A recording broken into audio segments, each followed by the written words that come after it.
Yeah, so I guess the main medications are what we call the immunosuppressive or anti-rejection drugs. So if you transplant an organ from one human being into another, assuming they're not an identical twin, the recipient of that organ will mount a rejection response to it. It's an inflammatory reaction which is designed to eradicate that organ. And we know a lot about the biological mechanisms that drive that process. And the drugs that we give are aimed at blocking that process that otherwise would occur. And there's no single drug that works. So we use a combination of drugs. And the mainstay drug would be what's called the calcineurin inhibitor, and tacrolimus is the current example of that. In the earlier days, it was cyclosporin, but tacrolimus has tended to take over in the heart transplant space. We use what's called an anti-metabolite.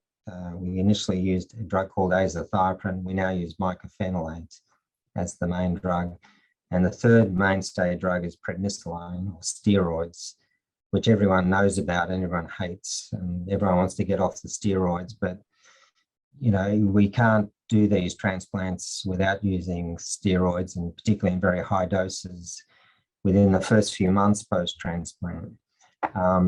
But now there's another class of anti-rejection drugs called the Mtor Inhibitors, and the main one related to the use in the heart is everolimus or Surdican. And there's another one called sirolimus, but they work in a similar way. And we now look to routinely introduce these everolimus somewhere between the 3 and 6 month mark after the transplant, and we then try and wean off the steroids altogether during that period. So we're hoping that by 6 months, most patients will be off steroids, but will be maintained on these 3 different other anti-rejection drugs. Now, the problem with that is that these drugs all have their own side effects that go, and the main one collectively is that by suppressing your immune system, that suppresses your ability to respond to infections. So as a group, heart transplant recipients or organ transplant recipients are more susceptible to infections in general, and they're more susceptible to weird and wonderful, not wonderful, but weird infections or exotic infections. And one that springs to mind is a condition called Pneumocystis or Pneumocystis Pneumonia. And we put everyone on long-term Bactrim or Septrin.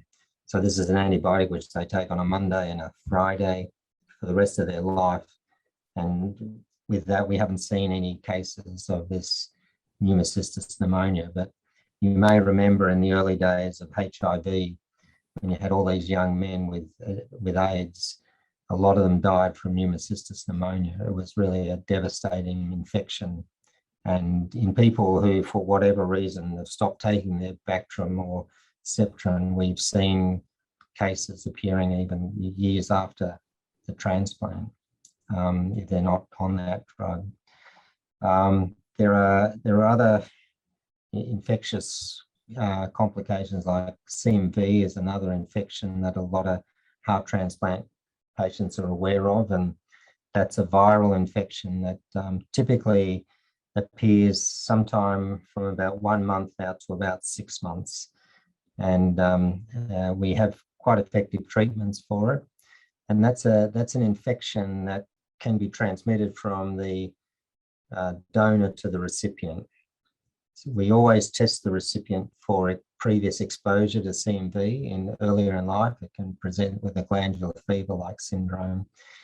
And if we know if they're CMV positive, that means they've been exposed to it, they've got antibodies to it, they're less likely to get severe infection compared to someone who's never had CMV and they get a CMV from a donor who's had CMV. They're clearly at risk of it.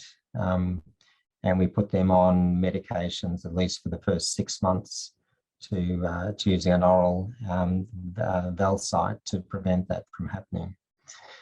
I mean, the other curious thing that's happening now is, is hepatitis C. Now, hepatitis C can cause serious liver disease, as I'm sure you know. And we in the past, we would not have considered using transplanting an organ from a hepatitis C positive donor into a recipient. But we now have very effective antiviral therapies against hepatitis C. And basically, it's got a 95% cure rate with currently available medications. So we have now started to transplant hearts from donors who sadly have died with hepatitis C, but who have otherwise normal heart function. And we then treat the recipient for a month with hepatitis C antiviral drugs, and we haven't seen a breakthrough from that. And a lot of other groups around the world have reported similar results. So that's just a couple of types of infection that we need to also treat in our immunosuppressed population.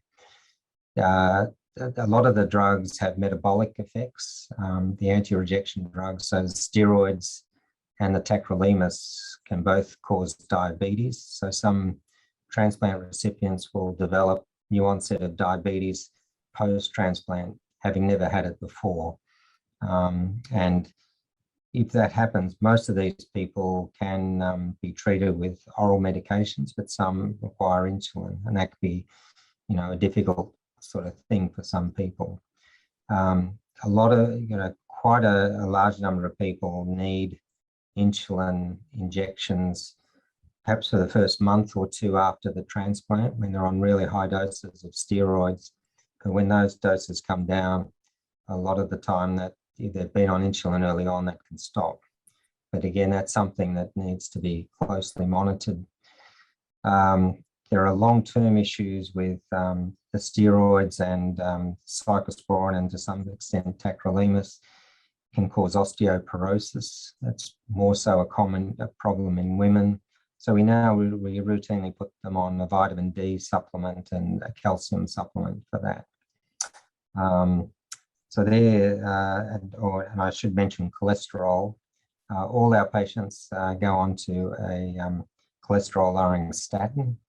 And we know statins are an interesting class of drugs because they're very effective at lowering cholesterol, but they also seem to have some immunosuppressive properties that reduce your risk of developing rejection if you're on it. So all our patients also go on a statin. There are a few others, but I might stop there because there's probably enough. Otherwise, people.